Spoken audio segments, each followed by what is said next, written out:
I've been a bit critical of the BCA, not just the BCA, but business groups more broadly.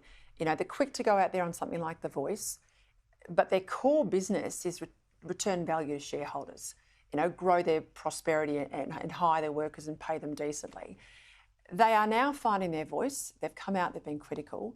This has got to be a welcome move. Yeah, absolutely. I'm a big believer in business sticking to the knitting. Yep. It's an old saying, but an important one. There have been too many inclined to go down the path of woke capitalism in recent years. And the good news is I think we reached peak woke capitalism during The Voice, Peter, Yep. and we are seeing a switch back. We do want to see business fighting for businesses' interests, and that means freer markets, making sure that we've got an industrial relations system that's flexible and that delivers high real wages and good outcomes for employers. And I think we can do that, but the business community has to get back to stick to the knitting, and I'm going to continue to encourage them to do exactly that. And it's not just the BCA. We saw obviously last week the Minerals Council speaking pretty frankly. Yeah. It's also got to be the individual businesses too, surely, because, you know, back in Kelty's day, Hawke's day, in the 80s and 90s, big business leaders, the chairman and the CEO, they were out there arguing about prosperity, arguing about Australia's future, putting governments of all persuasion under pressure on reform.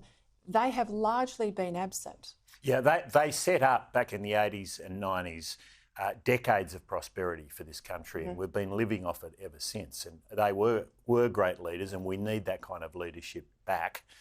We do need a focus on those core issues, those basic issues, getting industrial relations right and making sure our immigration policy is in line with our housing policy, of course.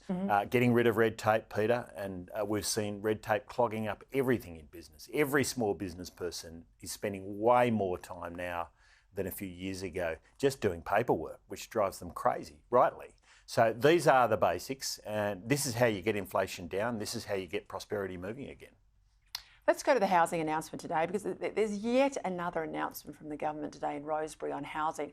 We still do not have one house built under the government's plans. We've had $24 million reported in the paper as being paid to external consultants. It's $6 million in new executive salaries for all the people running the program. A lot of promises, you know, all hat and no cowboy. Well, there's nothing there, and nothing's been delivered. So put this in perspective. We've seen population growth in 2 years of 1.4 million in Australia. We haven't seen a house from this program, and the best they're promising is 700 houses in a year versus 1.4 million people. It doesn't stack up. The government's got its settings wrong on this. It's inflationary. It's driving up the cost of living, the cost of housing. It's putting the aspiration of home ownership out of reach of so many younger Australians. This is central to the Australian dream. It always has been, Peter, and we're losing it. And these policies are not the way to solve the problem.